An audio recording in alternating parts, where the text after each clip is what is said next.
Chapter 2. Echoes of the Past. The courtroom dissolved around him, morphing into fragmented memories. Each image was vivid and disorienting, like being trapped inside a kaleidoscope of his darkest fears. Brian stood on a sunlit playground, watching his 7-year-old daughter, Trimes, climb a jungle gym.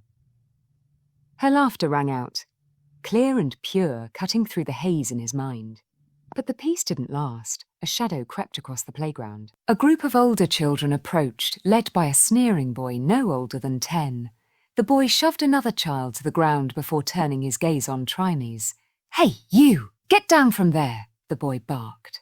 Trimes froze, her wide eyes darting between the bully and her father. Brian's fists clenched involuntarily.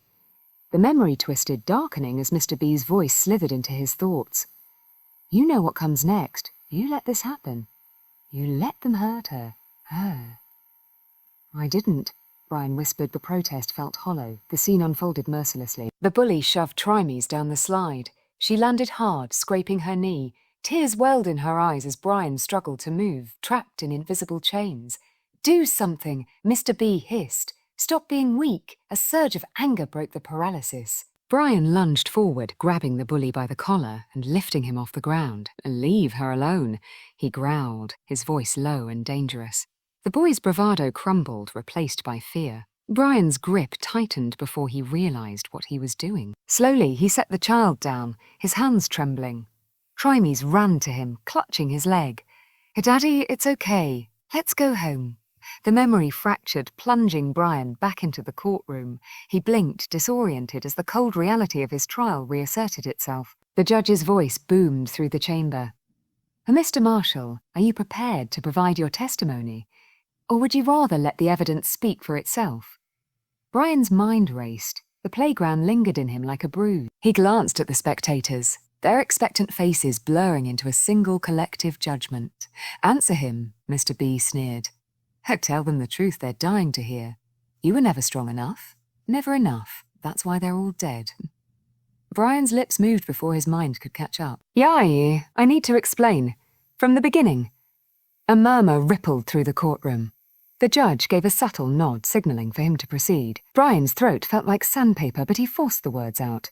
"It started with Elise, my wife. The cancer, it took her." Everything else fell apart after that. The room quieted, absorbing the first pieces of his confession. And suddenly, Brian was elsewhere, inside the sterile walls of a hospital. Flashback. The diagnosis the hospital smelled of antiseptic and despair. Machines beeped a rhythmic dirge as Elise lay in bed, her skin pale, fragile as porcelain.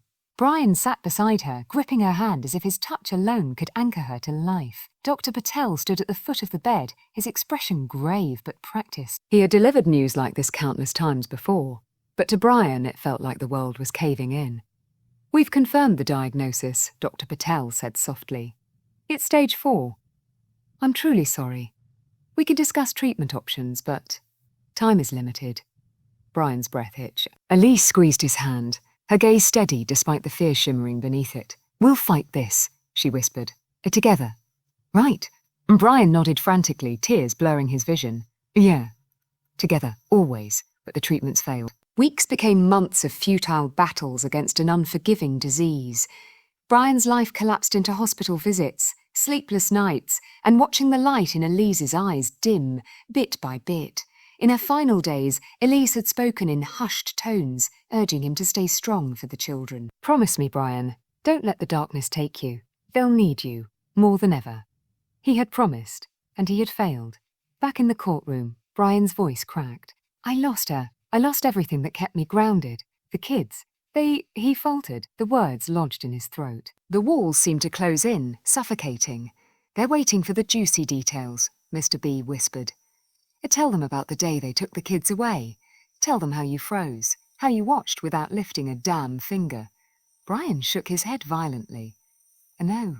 The judge leaned forward slightly. "Mr. Bye. Marshall, do you need a moment?" His eyes darted around the room. Every face seemed to blur into Elise's, into his children's, into the twisted grin of Mr. B. "I'm fine," he lied, forcing himself upright. "Let's continue." And so the trial pressed on, dragging every painful memory to the surface.